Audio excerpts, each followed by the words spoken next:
L'entrepôt du bricolage, filiale du groupe Samsé, vous présente Si on parlait.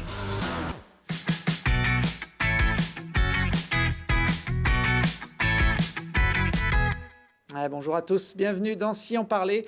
Pour finir la semaine, cette semaine, nous allons donner la parole non pas à des invités, mais à des chroniqueurs et même des chroniqueuses qui ont beaucoup de choses à nous dire puisqu'elles baignent tout au long de la journée et de la semaine dans l'information locale, la seule qui nous intéresse vraiment à Télé Grenoble. Et aujourd'hui, j'ai la chance d'être accompagné par 4 jolies jeunes filles. Bonjour à toutes les 4. Bonjour. Julie Ségala qui va nous livrer son bon plan du week-end. Bonjour Julie. Bonjour.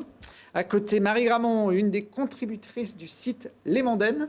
Bonjour. Bonjour Marie, qui est venue avec ses lunettes de soleil. C'est vrai qu'il fait encore beau en ce mois de septembre, donc il faut en profiter. En face, Laurie Baillet, la spécialiste musique, est sortie de Télé Grenoble. Et puis Charlotte Faulkner.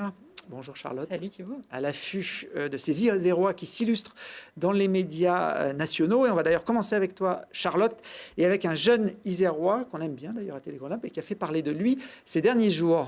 Exactement, il s'agit d'Aurélien Fontenoy, triple champion du monde de VTT Trial Junior, qui s'est lancé un nouveau défi, Ninja Warrior, donc une course d'obstacles grandeur nature diffusée sur TF1. Alors le Dauphinois s'était bien préparé avant son passage. Également youtubeur, il a fait une vidéo où il réalise le parcours de Ninja Warrior avec son vélo. Mais vendredi, il a dû s'en séparer pour faire le parcours, mais il n'a pas pu s'empêcher de faire une petite démonstration de son talent en sautant par-dessus l'animateur Christophe Beaugrand. Alors j'imagine Thibaut que ça doit aussi te rappeler des souvenirs parce que quand j'ai vécu ça chez nous, on va voir juste après. J'ai vécu ça, effectivement. Tu as été courageux. On a failli perdre les patrons. C'était compliqué parce que c'était serré en plus. C'était très serré. Fallait pas qu'il rate. Exactement. Alors du coup, lors du premier parcours, Aurélien il réalise une très bonne performance. Alors même s'il ne le finit pas en entier, il réussit grâce à son chrono à se qualifier pour les demi-finales. Alors sur les images à ses côtés, c'est une autre Iséroise, Alicia Boisson. Alors tu la connais pas Thibaut, mais tu connais peut-être sa sœur, puisque c'est la sœur de Candice, l'aventurière de Koh-Lanta que tu avais reçue. Candice Boisson, ouais. Exactement, que tu avais reçue sur le plateau. Alors, pour le deuxième parcours, à peine remis de ses émotions, le champion de trial, il affronte cette fois-ci un nouveau parcours une deuxième fois. Il chute au 4e obstacle, mais finit 5e et se qualifie pour la finale. Il ne faudra plus qu'attendre quelques semaines pour voir s'il gagne ou pas cette finale de Ninja Warrior. Il est aussi à droite avec ou sans son vélo, finalement. Exactement. Aurélien. Et il a battu la sœur de Candice au final. Il a battu la sœur de Candice qui est tombée au bout du deuxième obstacle. Lui, il a fini 5e en finale et 6e aux demi-finales. Bon, s'il va jusqu'au bout, on le réinvitera sur l'émission. Et puis tu referas le vélo. On verra où je vous le ferai faire ce coup-ci. On passe de TF1 à France Télévisions. Alors forcément, on va aussi changer de registre avec un sujet, un reportage diffusé jeudi soir sur Olivier Véran et les lobbies. Alors exactement, alors pour le député isérois, ce n'est pas les lobbies de la chasse qui ont posé problème, mais plutôt ceux de la malbouffe. Alors hier soir, dans ce reportage de 30 minutes intitulé « Le député, la bouffe et les lobbies », le journaliste Éric Léniche retrace la bataille d'Olivier Véran pour le Nutri-Score. Alors souvenez-vous, le Nutri-Score, c'est ce dispositif d'étiquetage selon la valeur nutritionnelle des produits, donc ça va de A à E. Et alors le film retrace donc le combat perdu du député qui a perdu le 24 mai dernier 18 voix contre 45 son amendement.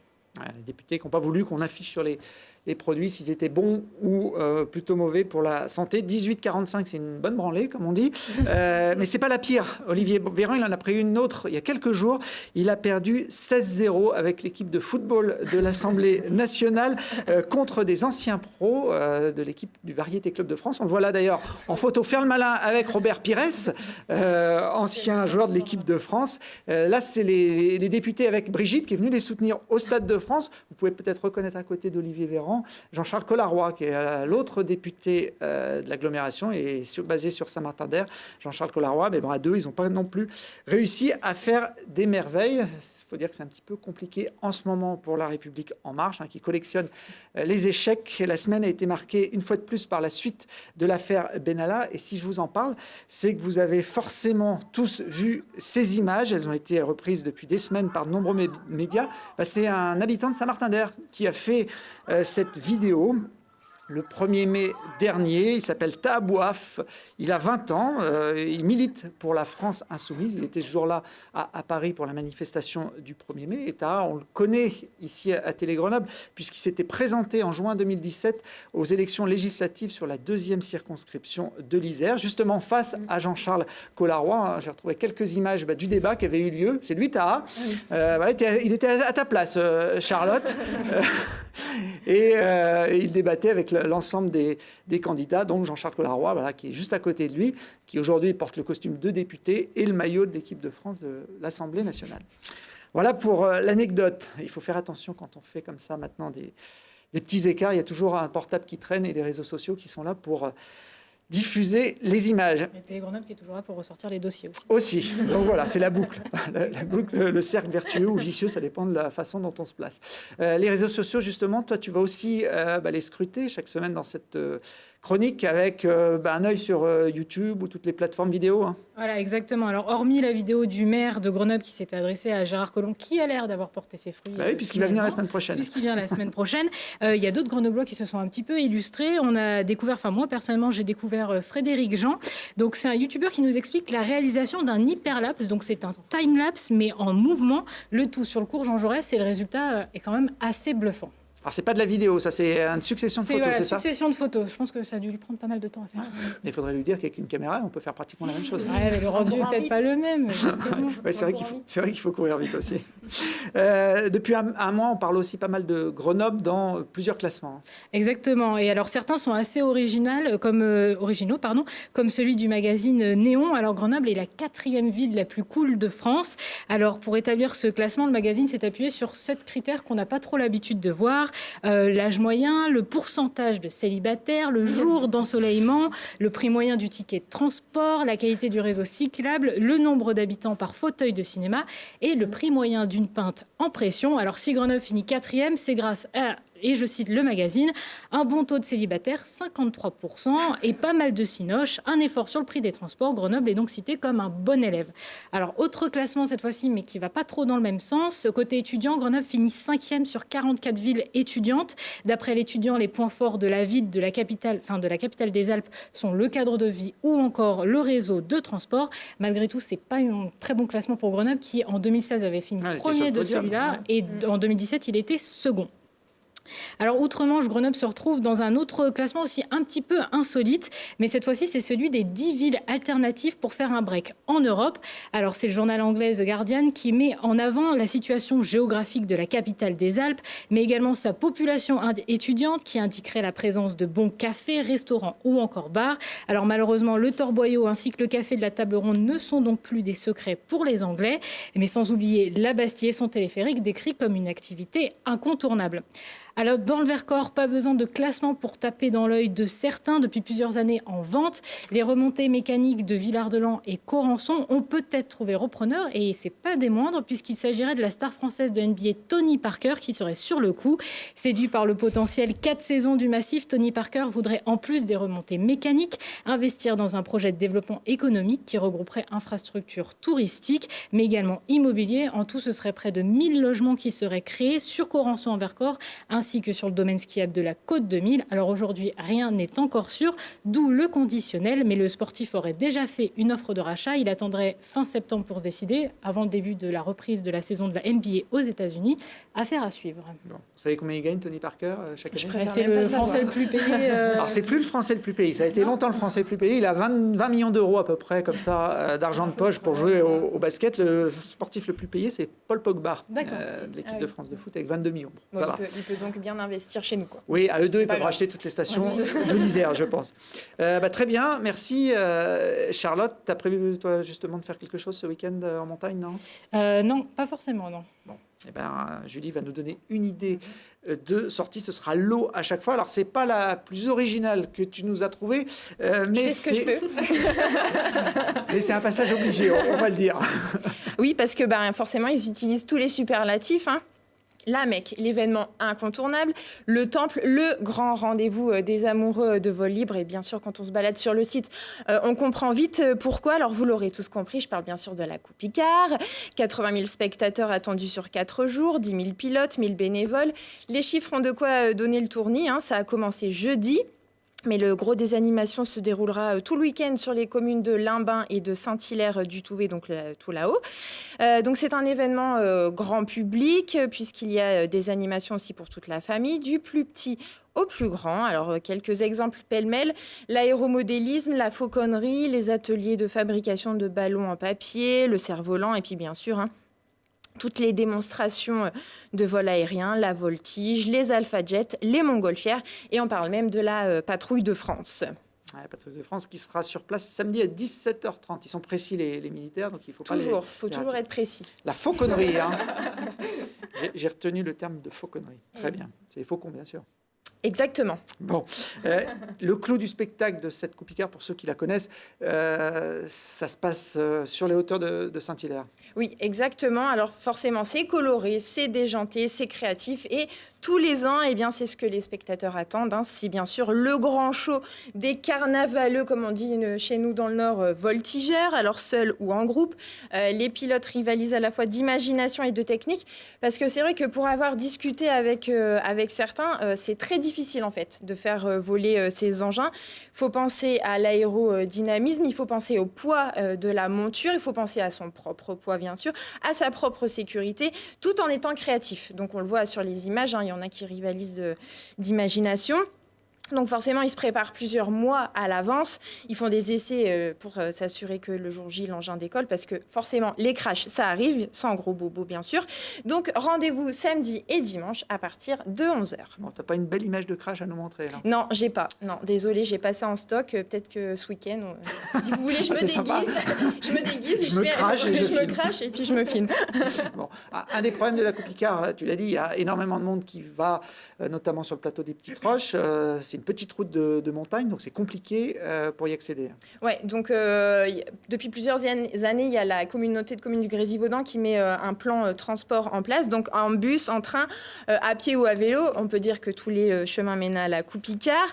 Après, il faut quand même s'armer de patience. Les bus n'ont pas d'ailes, contrairement aux parapentistes, donc ils ne peuvent pas voler au-dessus du trafic et au-dessus des embouteillages. Donc malgré le cadencement important mis en place, l'affluence est telle qu'il faut parfois attendre une demi-heure, voire 1 heure avant de pouvoir monter dans un bus. Et puis une fois en haut, l'avantage, c'est qu'on n'a pas de problème pour se garer. Donc on essaie de se mobiliser. Et puis de Grenoble à Saint-Hilaire ou à Limbin, je crois, il faut à peu près 1h30 pour aller à vélo. Donc sinon, vous pouvez monter à pied aussi. Pas mal. Ouais, le long du funiculaire, il y a un chemin qui est un peu raide, d'accord. On peut même prendre le funiculaire. C'est vrai, mais il est un peu surchargé pendant cette période. Sinon, on décolle d'un autre déco parapente et puis on atterrit directement sur la Coupe Icare.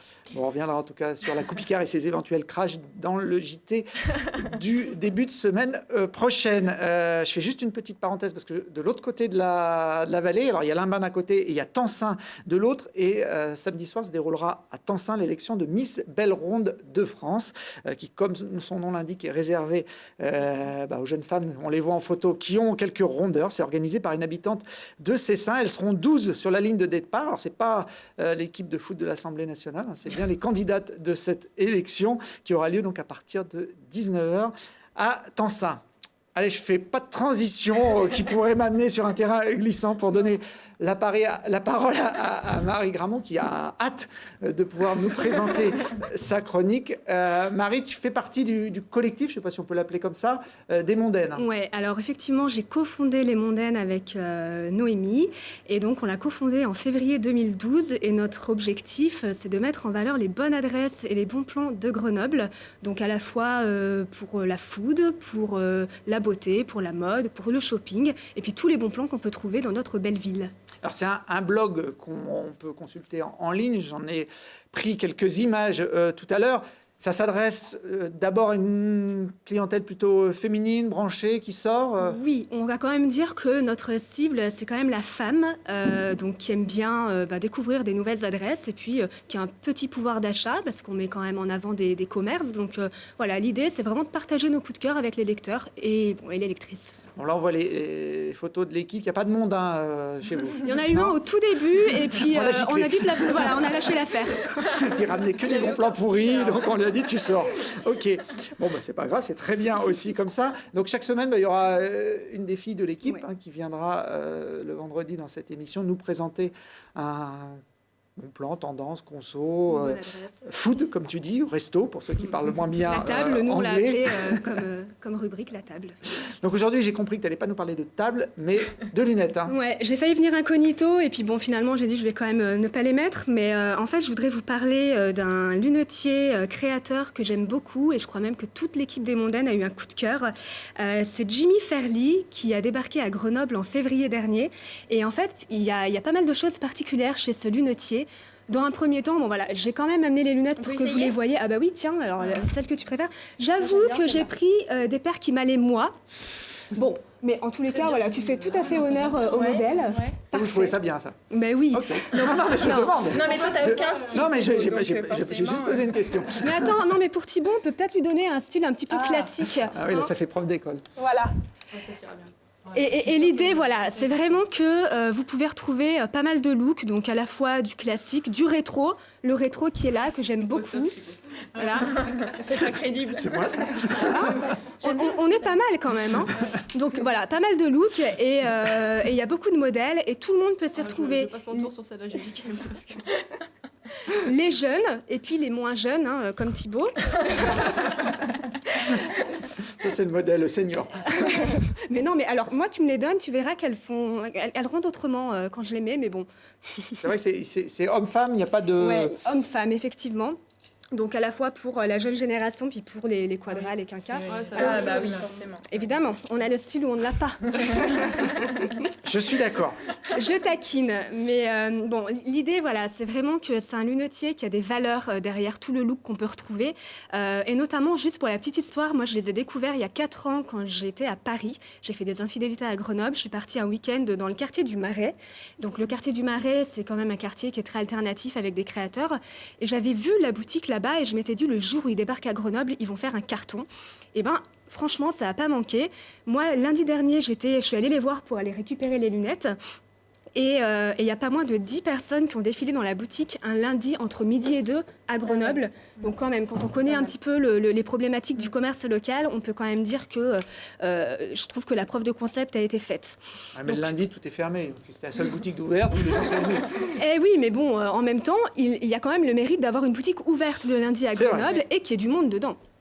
Je vais mettre celle-là. Ah, bah voilà, parfait. Je sais pas, T'as un doute? Je dois pas être dans la cible. Bon, allez, je vais peut-être te convaincre en te disant qu'il y a une vraie politique de tarifs qui est intéressante chez Jimmy Fairly, parce qu'en fait, donc, les deux créateurs, Antonin et Sacha, ont travaillé dans le retail tous les deux avant de lancer Jimmy Fairly, et ils se sont dit... Pourquoi est-ce qu'on ne créerait pas une marque où on fait tout nous-mêmes pour éviter de faire des tarifs anormalement élevés, pour que vraiment les lunettes, tout le monde puisse les acheter? Et en fait, ils se sont dit, bah voilà, on va tout créer, on va les faire nous-mêmes, les dessiner, les concevoir dans notre atelier en Normandie, donc on est vraiment dans le Made in France. Et puis derrière, on va nous-mêmes les vendre ou via notre site internet ou alors par nos boutiques. Et en fait, qui dit du coup pas d'intermédiaire, dit tarif beaucoup plus attractif. D'ailleurs, j'ai appris en préparant la chronique qu'on appelait ça des DNVB. Alors, je vais vous la faire avec l'accent français, mais donc les Digital Native Vertical Brands, ce qui veut dire... On va demander à Charlotte avec l'accent. Ce qui veut dire en fait des marques nées via le digital qui n'ont pas d'intermédiaire et du coup qui ont des coûts beaucoup plus avantageux. Donc on n'enlève pas la qualité, on a des coûts, donc on a 3 gammes de tarifs, 99 €, 129 € et 149 €. Avec les verres inclus, donc que vous ne voyez pas de près ou de loin, en fait, la correction, elle est vraiment, le tarif comprend vraiment la correction de près ou de loin. Après, vous pouvez rajouter un billet pour avoir des traitements particuliers avec anti-UV, anti-reflet, peut-être même pour les verres progressifs, il faudra quand même rajouter un petit peu. Mais en tous les cas, l'idée étant que tout le monde puisse avoir accès à ces lunettes et même en changer, parce qu'au final, le prix, quand on voit qu'il y a des paires qui peuvent coûter 300 €, là, on est à 3 fois moins pour la paire, la gamme vraiment minimale. Donc voilà, nous, on a beaucoup aimé.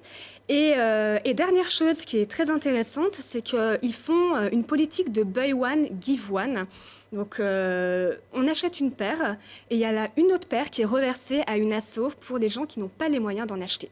Et ça, on trouve que c'est quand même plutôt... Ça s'appelle comment en anglais? Buy one, give one. D'accord. Elle nous fera la chronique en anglais la prochaine fois. Pareil. C'est Ruth Bonne, Jimmy Fairley. Et ces lunettes qu'on ait ou pas besoin de correction pour la vue, on peut les prendre pour le style. Celle-là, j'ai mes moyens, mais j'en ai trouvé qui me vont bien. Regarde. Oh là là. Hein, mais elles viennent pas de chez Jimmy Fairley, par contre. Je sais pas, mais moi je trouve qu'elle me donne un côté... montagnard. Ouais, montagnard vintage, années 70. Non, elles viennent pas de chez Jimmy Fairley, elles viennent de ma collection privée, qui n'a pas de prix d'ailleurs et qui n'est pas à vendre. Merci Marie, vous pouvez d'ailleurs retrouver des infos sur le blog des Mondaines, sur Jimmy Fairley, sur pas mal d'autres bons plans ou commerces locaux. On va terminer en musique et en jouant avec Laurie. Oui, alors moi du coup je voulais vous parler culture, musique et j'ai préparé donc un petit quiz autour du patrimoine de Grenoble et c'est un quiz autour du musicien, je ne sais pas si vous connaissez, Arash Sarkeesic. Donc c'est pas facile à dire. Tu n'as pas choisi, ouais, le plus simple à prononcer. Mais tu l'as dit. Voilà, donc je vous ai préparé une petite bio. Alors c'est un musicien grenoblois que l'on a récemment vu au Cabaret Frappé sur la grande scène, donc il n'y a pas très longtemps. Il est multi-instrumentiste et chanteur. Il est plutôt inspiré côté punk rock, blues et reggae. Il a commencé par la musique classique et le jazz, comme beaucoup d'autres artistes aujourd'hui. Il donne un peu il délivre des chansons plutôt personnelles et poétiques, souvent émouvantes. Et il invite au voyage et avec des petites touches un petit peu d'Orient. Bref, il est grenoblois. Il a une boucle d'oreille aussi. Voilà, il a une boucle d'oreille aussi. Alors, on a plusieurs vidéos que j'ai préparées en tant que quiz. Et alors, du coup, la première vidéo, c'est un extrait de son clip, puisqu'au final, en session live, alors, est-ce que vous reconnaissez le lieu de... il faut reconnaître où c'est ça? Ouais, l'orangerie. C'est à Grenoble. Oui, alors c'est l'orangerie, donc c'est ça. Allez, Julie, elle a... Donc là, je passe à la chronique suivante. T'avais la fiche de Laurie, hein. J'ai lu mes fiches. Tu sais, normalement, tu dis attends, tu donnes 2-3 idées, machin, puis à la fin, hop. Je suis là pour la gagne, moi. Alors, petit mot sur l'orangerie. Donc, l'orangerie, c'est une bâtisse de 800 mètres carrés, comme vous pouvez le voir, qui a aussi une annexe de 400 mètres carrés. C'est un lieu qui est actuellement vide et qui permet, en fait, de voir un petit peu, qui présente, en gros, le patrimoine un peu de Grenoble. L'orangerie fait partie du projet Graines de Projet.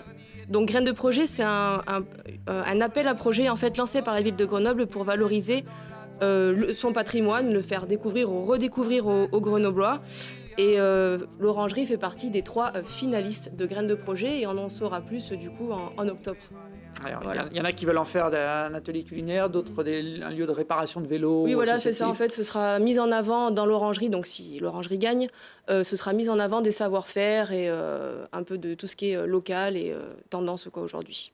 Allez, donc Julie, 1 point. On passe au deuxième extrait, mais elle n'a pas le droit de jouer parce que sinon... Alors, deuxième extrait. Donc, pareil, c'est un clip encore de Arash Sarkeesic dans un lieu un peu original. On voit que c'est assez rouge. Et c'est donc un extrait de son live Passe-Passe. Alors, est-ce que quelqu'un voit où c'est? Marie, est-ce que tu as reconnu? Pas du tout. Donc, c'est un lieu pas très loin de nos C'est pas studios. l'ancienne bibliothèque. L'ancien musée de peinture. Ouais, si, c'est ça. Donc, un petit mot sur l'ancien musée de peinture. 2 points. Donc, l'ancien musée de peinture, lui, il a été construit au XVIIIe siècle. Il comprend 2 ailes. Donc, depuis 2004, une aile abrite la plateforme. Donc, c'est un centre d'information sur les projets urbains. Et l'autre aile, c'est plutôt côté exposition temporaire. Et on voit notamment aussi, on se rappelle de l'exposition qu'on voit en ce moment sur le Grenoble Street Art Fest, où il y avait une vingtaine de street artistes en fait, qui étaient venus exposer dans ce lieu. Et alors, pour info, l'ancien musée de peinture, c'est aussi un lieu qui est devenu une star dans les années 2000. En fait, en 2000, l'ancien musée de peinture est passé dans les Rivières pourpres. Vous savez, le film avec Jean Reno. Elles n'étaient pas nées. Vincent oui, Cassel. Tout à l'heure, j'ai dit que j'étais pas très jeune. Et alors du coup, on peut voir, voilà, donc dans la bande-annonce du film, c'est très très rapide, si vous voulez regarder. Cette université est bâtie sur le principe d'une communauté. Accuser l'un d'entre nous, c'est nous accuser tous. Voilà, donc c'est quelques plans, ouf, c'est apparu. Dans le film, on peut dire que la scène dure beaucoup plus longtemps. Oui, voilà, dans le musée de dans le peinture. film, Mais c'est vrai que dans la c'est bande-annonce, Mais j'ai pas réussi à retrouver récupérer le film et Bah, tout. il faut des VHS et tout, c'était une ou alors autre un époque. DVD, mais bon, enfin bref. Donc voilà, alors après, pour un peu d'actu et de news, on peut dire que Arash Sarkechic, on le retrouvera le 27 septembre à la Bobine pour une slam session. Je sais pas si... Alors on continue dans le quiz. Qu'est-ce que c'est qu'une slam session? Alors une slam session, c'est un moment en fait où il va improviser. Et c'est autour des ateliers d'écriture. Il y a plein de gens aussi qui vont être avec lui, autour de lui, pour écrire ses chansons. Très bien, merci Laurie. Je sais que le quiz se poursuit, mais comme le chrono tourne, ta rubrique est faite pour la semaine prochaine. C'est aussi pratique. Hein. Merci à tous. Merci à Marie de nous avoir habillés pour Mais pour il faut les l'hiver. rendre quand même. Oui, mais de toute façon, je ne comptais pas sortir de ce studio avec ces lunettes. Mais bon, merci. Et on se retrouve lundi prochain pour un autre Si on parlait classique et vendredi pour notre deuxième étape avec les chroniqueuses de la chaîne.